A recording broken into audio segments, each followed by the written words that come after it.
Hotel का भूतिया कमरा। यह कहानी एक होटल के भूतिया कमरे की है। इस कहानी में मोहन नाम का एक लड़का है जो कि सरकारी नौकरी करना चाहता है, पर उसके घर की स्थिति ठीक नहीं होने के कारण उसे पैसे कमाने के लिए काम की भी तलाश थी। इस कारण वह एक ऐसी नौकरी ढूंढता है जहां उसे रात में काम करना पड़े और दिन में उसकी पढ़ाई भी हो जाए। कुछ समय बाद मोहन को एक होटल में सफाई करने का काम मिल गया। चूँकि काम रात को करना था तो मोहन वहां रात में काम करने लगा और दिन में वो अपनी पढ़ाई भी कर लेता। सब कुछ अच्छे से चल रहा था, पर एक रात मोहन अपना काम ख़त्म करके आराम से बैठा था। तभी वहाँ पे उसका एक सीनियर आया और उससे बोला, तुम यहाँ आराम से क्यों बैठे हो? इस पर मोहन ने जवाब दिया, सर मैं अपने कमरों की सफाई कर चुका हूँ, इसीलिए बैठा हूँ। फिर उसके सीनियर ने कहा, नहीं, आज तुम्हें होटल के सबसे ऊपर की मंजिल पे 4 कमरे हैं, उनकी भी सफाई करनी है, जाओ वहाँ। इतना बोल के उसका सीनियर वहाँ से चला गया। फिर मोहन ने होटल के सबसे ऊपर की मंजिल की 3 कमरों की सफाई कर दी और अंत में जो 4 नंबर का कमरा था वहाँ गया। वो बहुत ही आलीशान कमरा था। इतना खूबसूरत कमरा मोहन देख के उसे देखता ही रह गया। अभी तक किसी ने भी मोहन को इस कमरे की खूबसूरती के बारे में नहीं बताया था।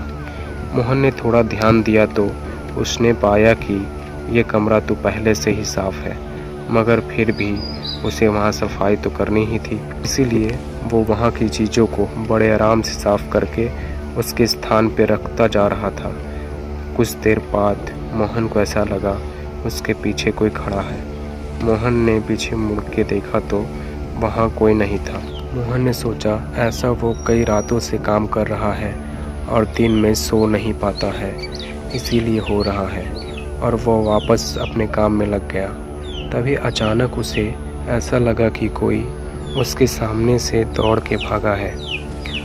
मोहन को अब डर लगने लगा और वो थोड़ा देर के लिए सहम सा गया और कुछ देर इधर उधर देखने के बाद उसने फिर से अपना काम चालू किया ताकि वह जल्दी से अपना काम ख़त्म करके वहाँ से निकल जाए।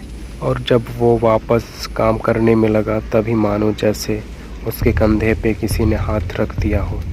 मोहन अब घबरा के चिल्लाते हुए उस कमरे से भागने लगा। तभी मोहन का गला किसी ने ज़ोर से पकड़ लिया और वो भाग नहीं पा रहा था। इतने ही देर में मोहन के सीनियर मोहन की आवाज़ सुन के वहाँ पहुँच गए। उन्होंने मोहन से पूछा, क्यों चिल्ला रहे थे? मोहन गले में दबाव होने के कारण कुछ बोल नहीं पा रहा था। उसके सीनियर उसे कमरे से बाहर ले गए और उसे पानी पीने को दिया। तब मोहन ने बताया उसे इस कमरे में कुछ अजीब सा महसूस हुआ, ऐसा कि जैसे कोई उसका गला दबा रहा हो। इतना सुनते ही उसके एक सीनियर उस पर चिल्लाए और बोला, तुम्हें रात में इस कमरे में सफाई करने को किसने बोला?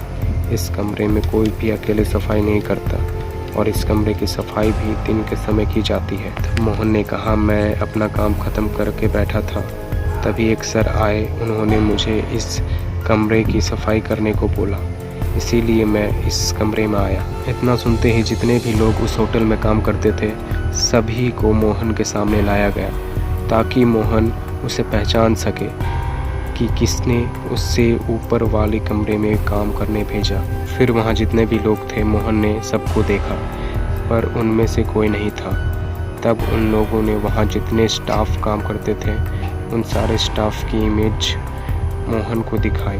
तब मोहन ने उनमें से एक को देख के बोला कि इन्होंने ही मुझे वहाँ सफाई करने भेजा था। इतना सुनते ही सारे लोग डर गए, क्योंकि मोहन ने जिसकी इमेज दिखाई उस स्टाफ की मौत 1 महीने पहले ही उसी कमरे में सफाई करने के दौरान हुई थी।